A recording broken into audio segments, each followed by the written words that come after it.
Catherine? Catherine Calvin? I know you. Weren't you that girl with the black Jeep at Mason?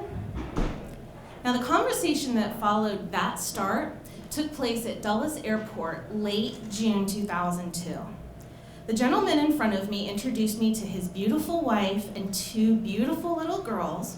They had just checked in for their flight to visit her family in whatever Scandinavian country the perfect blonde beauty hailed from.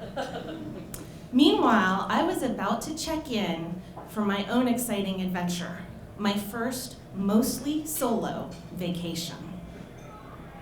Now, I had traveled extensively in my youth. My father was a career naval officer, and my mother had a huge thirst for international culture. My passport was well stamped before I was even a teenager. Among my adventures, I had had the pleasure of having a baby orphaned wombat crawl into my sleeping bag while I was camping in Australia. I also had the pleasure of me and my sister absorbing some of the beautiful skin-enriching minerals at the Iceland's famous Blue Lagoon.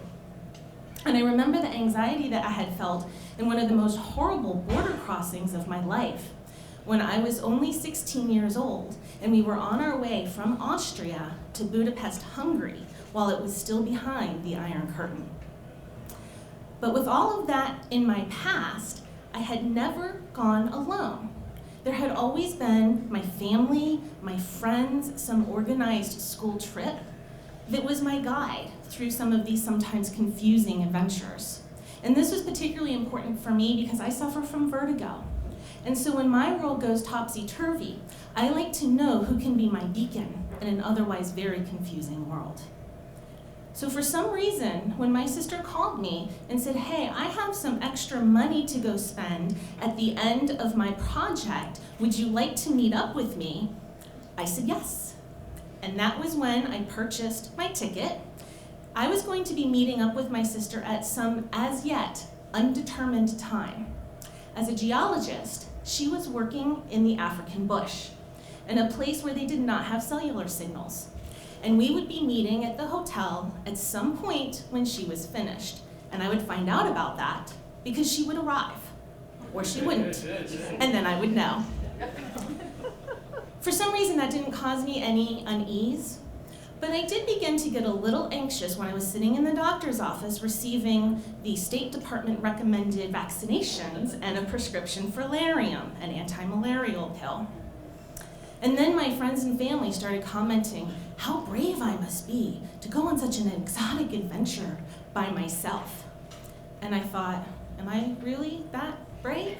I don't know. But then things got a little more anxiety-inducing when I was sitting on the plane and my fellow passengers, who were also going to the same place, were concerned about me traveling alone in South Africa. And that was when they offered some very helpful advice.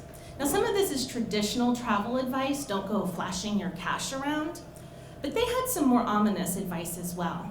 They suggested that I don't go out in any vehicle other than a cab that was hailed by the hotel.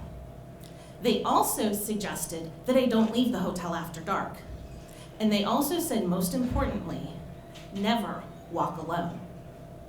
But I was traveling alone. Who was I going to be walking with? So when I arrived at the hotel, I was exhausted, and I was at that point a little fearful. And as I sat in the room contemplating my next move, I realized I wanted my vacation to be more than room service and hotel TV programming. And I didn't want to wait for my sister to arrive for that vacation to begin. So I took my first little foray out by going to the concierge in the lobby at the hotel. And I had him book me on a small trip with just a handful of us going out to Sun City. I was very excited to see Sun City because it was hailed as the Las Vegas of Africa. It was a gorgeous resort that was visited often by the rich and the famous, and plus it had banisters made of Swarovski crystals, which was something that I really wanted to see. Touring around a hotel in the desert, I realized this isn't so bad, but this isn't really exciting. So when I returned back to the hotel at the conclusion of that trip, I booked my next trip. a mini safari. So I started on the safari and I met up with my travel mates. There was going to be about 10 of us on this trip, and most of us were traveling alone. And we would spend the next few days touring the African bush, where we had the opportunity to see all 5 of the big game animals while traveling around in a van that had only canvas for sidewalls, because that's safe.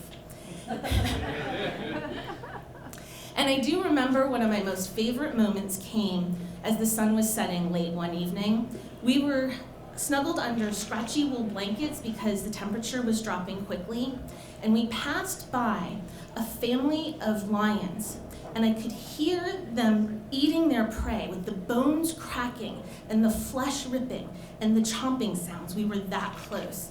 And instead of being terrified by that, I realized that here I was with my new friend Tim in this scratchy blanket in this beautiful, treacherous terrain around us, and I actually am starting to feel very comfortable. I'm actually really enjoying my trip.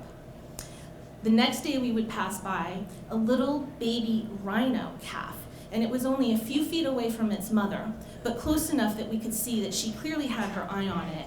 And don't you know, that little guy was one of the cutest creatures I've ever seen in my life with his little baby snout, and I realized I really liked this place, and I didn't want to leave. Nonetheless, the trip did come to an end, and that last evening we were sitting around sharing our favorite moments with our new friends, sipping sherry next to the fire in the lodge. The next day I went home, back to the hotel, and I was only there for about an hour before my sister showed up. I'd just gotten used to traveling alone and to having my own space, and in she walks. Now, I love my sister. She is fearless, and she's very determined, and she is brilliant. You might expect that from someone who has a doctorate from Brown. However, with all of her great qualities, my sister also has some drawbacks. She is extremely regimented in her sleeping, waking, and eating times, and she can hear you breathing from across the room while she's sleeping with her earplugs in.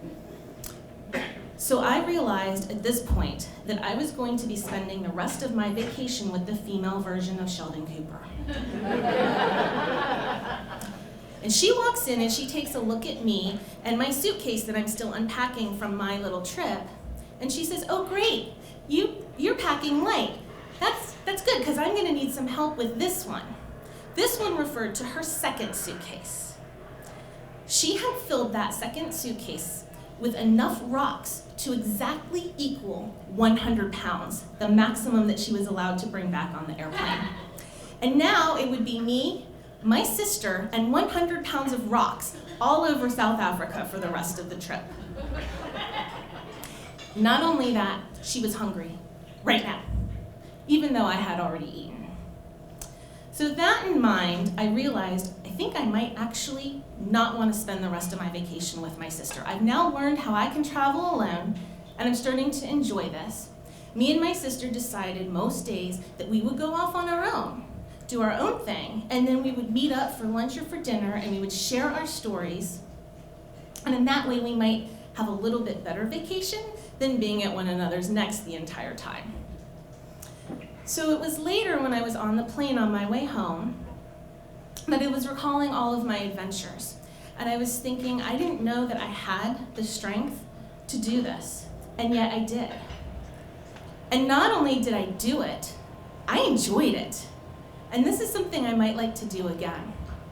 And then my mind wandered back to that guy that I saw at the airport. I don't remember his name, and truthfully, I don't believe I ever saw him before in my life. I don't know how he knew my name or how he remembered me.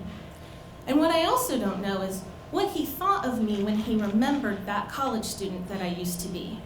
Because I'm sure if I saw her at the airport, I wouldn't recognize her. I was changing every day, and I was growing and coming out of my shell. And I know that I was not even the same person that I was when I had left 2 weeks earlier.